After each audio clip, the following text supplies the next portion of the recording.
All right. It's your boy Turtle, man. Today, we back in the Bay, man. Who we got in the Bay, man? Shit, Letrell. Shit, it's your boy Letrell, So man. How known you as feel today, Trail. man? Good. It's Thanksgiving. Great day Hey, to be alive. Thankful for everything. it's Thanksgiving, man. What's some things you thankful for? Man, I'm thankful for life. Thankful for friends and family. Thankful for the good frat 7, Mu Phi Sigma. All my frat brothers, LBs. Okay. Thankful for everything. Thankful for band. Thankful for music. Thankful for life. Okay. That's about it for real. You said you was in Mu Phi Sigma, right? Yeah, I'm also a member. yeah. What is your rank in Mu Phi Sigma? I am the president of Mu Phi Sigma, the Birmingham chapter, Alpha Theta Mu. Okay. When did you cross Mu Phi Sigma? I crossed Mu Phi Sigma spring 23. Tell us some things about Mu Phi Sigma. Mu Phi Sigma is a national percussion fraternity founded in 2009 on the campus of Norfolk University by 7 illustrious members. And the only member I can tell you about is the illustrious D Extra Wiley. Anything else, you gotta lock in for that. But yeah, What are some things that Mu Phi Sigma do? we promote community service in the community by helping teach kids. Most of our members are percussion instructors or collegiate members. Okay, so you play percussion, right? Yeah, I'm a percussionist. Play drums. I play for a church. Been teaching drum lessons for drum set, and I've been teaching kids how to read, things of that nature. And I also work for Freestyle All Stars Percussion Foundation.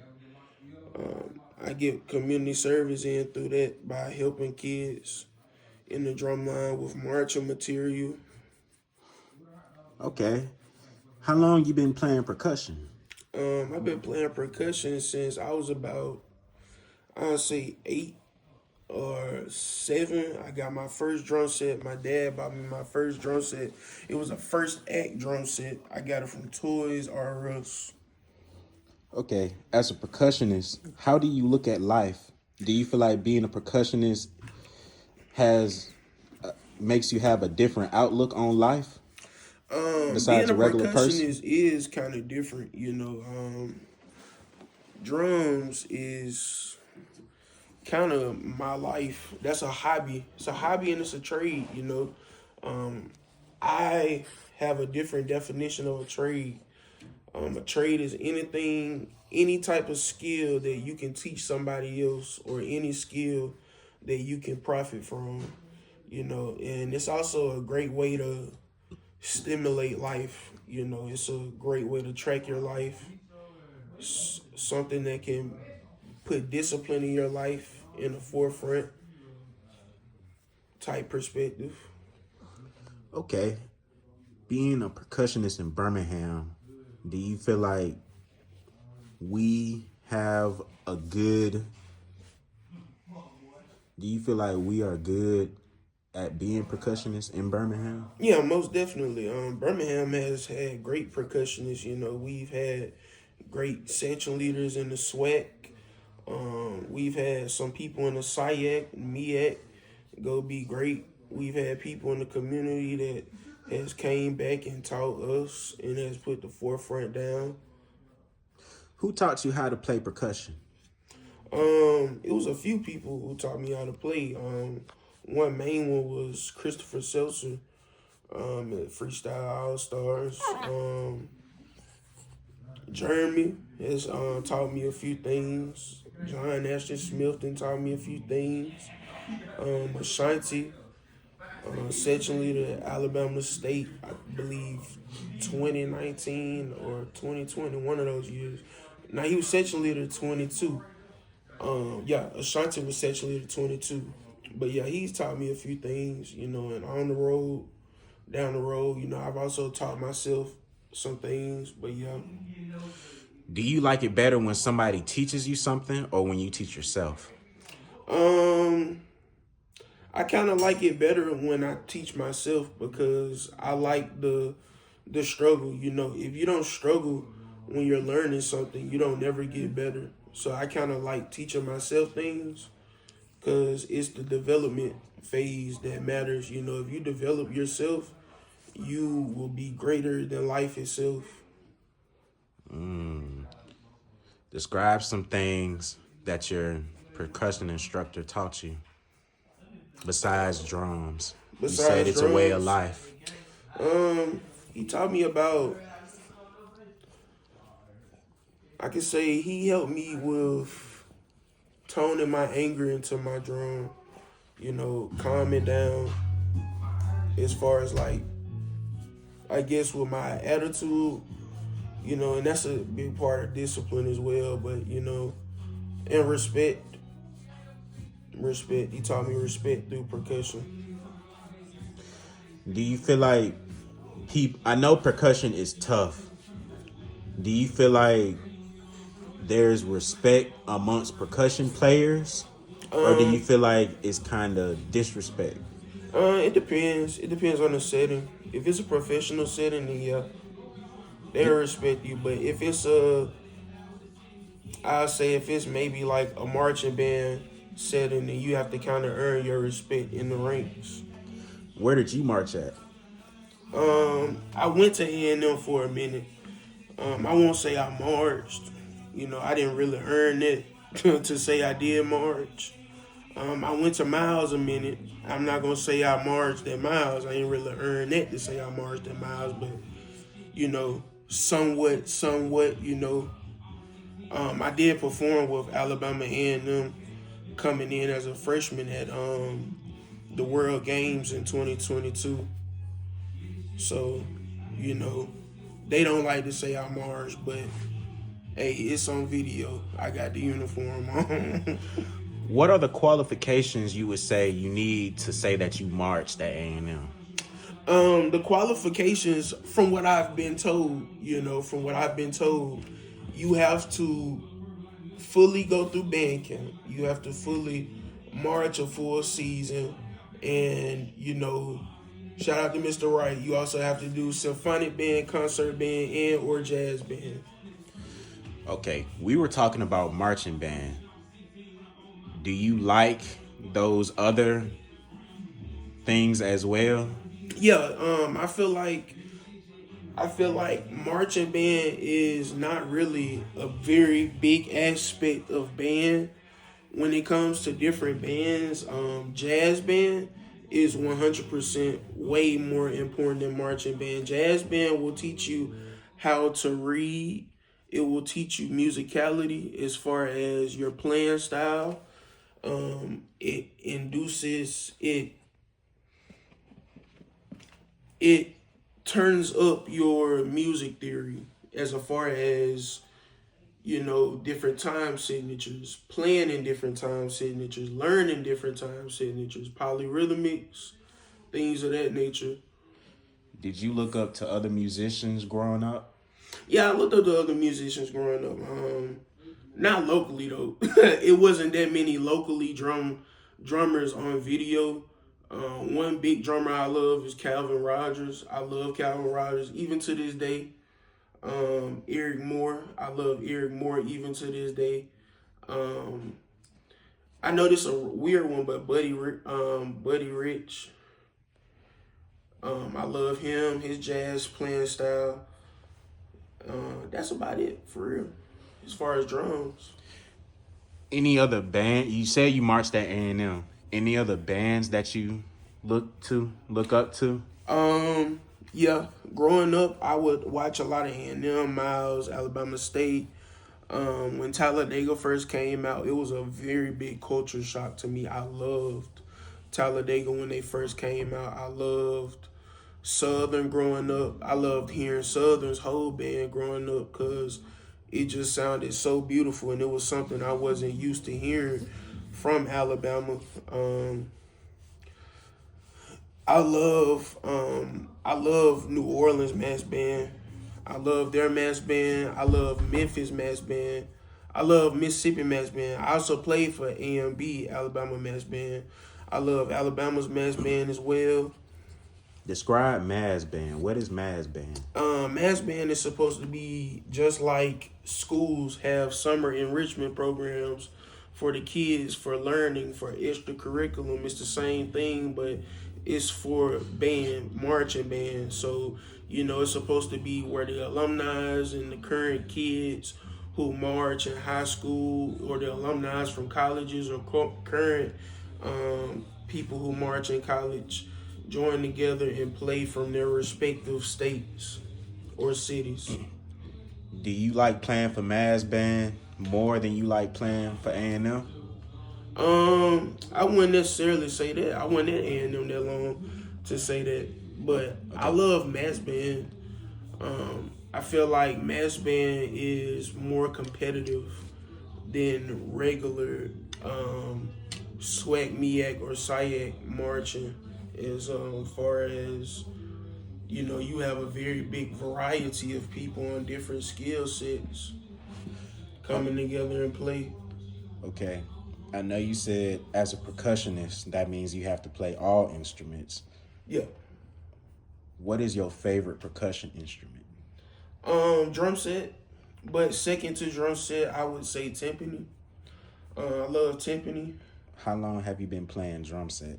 I've been playing drum set since I was about 7 or 8. I got my first drum set from Toys R Us. It was a first act drum set. My dad bought it for me. I still have it to this day. It's a little tore up, but I still got it. It's not built up or anything. I didn't got mismatched pieces, but that drum set means so much to me. My dad died. That was one of the forefronts of my life. I make money off percussion now, teaching drum set lessons, so I'll probably never get rid of that drum set. That drum set will probably always stay with me. It don't matter if I only got the bass drum or the floor tom. I'm going to most definitely keep an aspect of that drum set. Okay, you said you got that first drum set when your dad died? No, I got it before he died. That was my first drum set when I was about 7 or 8. What? My dad died in 2014. What age were you then? 2014, I was about 13. Was your dad in your life? Yeah, he was in my life. He was a little old. I grew up with him. He was a little sick. He wasn't my real dad, but he was most definitely the one who wanted to adopt me. So they had me since I left the hospital. Did you know your real dad? I still don't know my real dad. He's from Birmingham. He's on the west side somewhere, but I tried reaching out to him, but it ain't go out so well. But I kind of understand it, if nothing wrong with it, it don't need to be fixed. So, I've been alive, thriving this long in life, and I ain't need them, so life going good.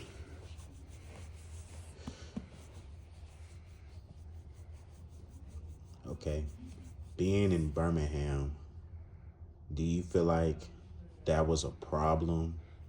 That was the reason why you had so much anger when you were younger, because you didn't have your father? Being in Birmingham is a tough place. From an early age, everybody learns survival skills, no matter where you grew up at. If from the kids that grew up in Hoover, the kids that grew up in Hoover is told, hey, you live in Birmingham, it's a certain way you gotta move. Hoover not Birmingham, but it's connected to it. From an early age, everybody is known of that. And Birmingham didn't become really dangerous until I'll say maybe the mid 2000s. So when I was like a preteen, that's when Birmingham really became dangerous as an aspect of being the most feared city. Why do you feel like Birmingham got so dangerous in the mid 2000s? It was a lot of territorial beef. It was over basically projects and things of that nature, from what I've been told and from what I've been experienced over the years. The whole aspect of it is basically territory. What territories or beefing to make Birmingham so dangerous? Um, Different projects, different sides, Then you got the outskirts of Birmingham. You got folks from Bessemer who don't mess with folks from Birmingham. You got folks from the west side that don't mess with folks from the east side, south side, north side. You got folks that been grew up with each other that don't mess with each other on different sides of Birmingham or in the outskirts. Then you got the aspect of, these individuals all going to school with each other, or some of these people went to this different school, and it worked like that, sometimes it be like that. But, Birmingham to be so small is really big, but everybody knows each other. And the people who don't know each other sometimes grow to hate each other. And that's just how sometimes it be. Do you feel like Birmingham is a hateful city? In some aspects, I feel like some people are nice, kind people, but when it comes to support of some things, it can sometimes be a little weird. I wish the support system in Birmingham, even family is weird, when it comes to support. Sometimes family support you, sometimes they don't. Sometimes friends support you, sometimes they don't. And sometimes random people you meet support you more than those friends or family. Okay. Do you feel like you have a good support system? Yeah, I feel like my girlfriend support me. My mom sometimes be there for me.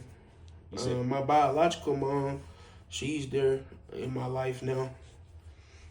And, I got brothers and sisters, biological brothers and sisters. I got two sisters that aren't my biological sisters, but they've been supporting me. Okay, you say your biological mother is just now entering your life, right? Yeah, she been in my life since 18.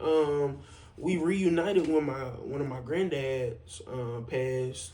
We reunited at his funeral, and she also came to my graduation when I was 18. So she been in my life since then. My biological sisters was also at my graduation, and they came around when I was younger, at birthday parties and things of that nature. But at the time, I was an adolescent and I wasn't always around them, so I really couldn't tell what was going on in that aspect. Okay. Do you feel like if your mother was in your life when you were younger, would you have been going through some of those obstacles that you were going through? Maybe not. You can never tell. I'm not father time. I can't turn back the wheel. I also can't see the past and or future or different possibilities. But, my life went kind of great. I was the first male sibling out of my lineage so far to graduate. I got a younger brother that goes to Parker, so I pray every day that he graduate to continue it on. But I'm the first one to graduate, so I've been trying to pray for him on that, because I can't really say whether or not it would have went well or not. But I will say, I pray for him that he graduates as well. What does your brother do? Which brother? The one that goes to Parker.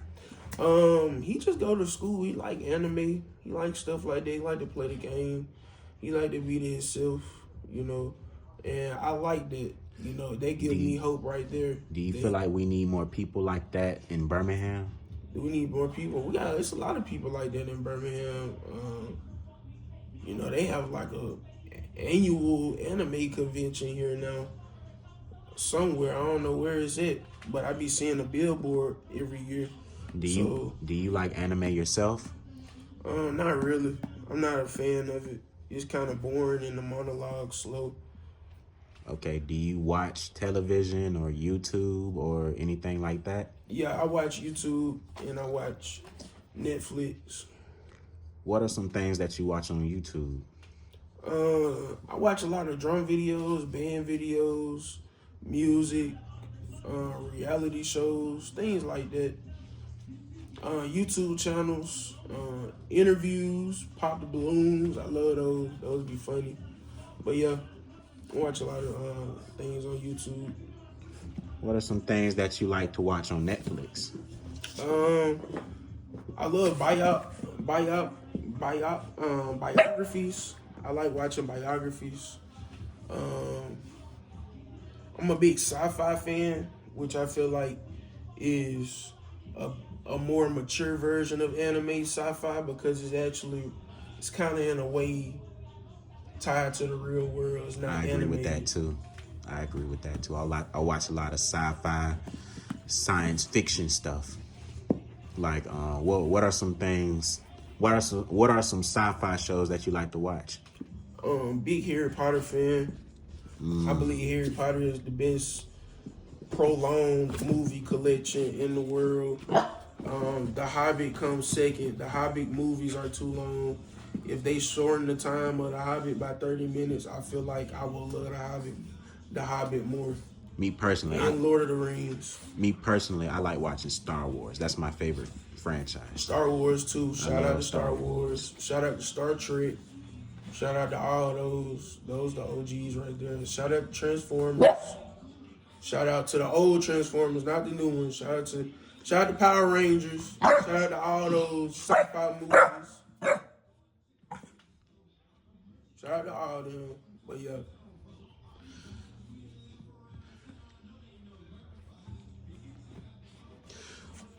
What are some future goals that you have? What are some future goals that you have?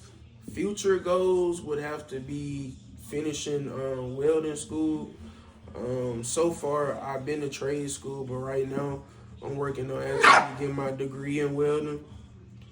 So far, I've worked for a welding union, the Boilermakers Local 108. I was an apprentice. I've worked in St. Louis. I've worked at Alabama Power Plant in Birmingham. But yeah, right now I'm working on graduating and becoming a full-time welder by 20 when I graduate. Right now I'm in school, so by 2026, 27, I should be done. What are some things that you want to say to the viewers before we go? Love y'all, man, and happy Thanksgiving. It's your boy Letrell, man. I'm out.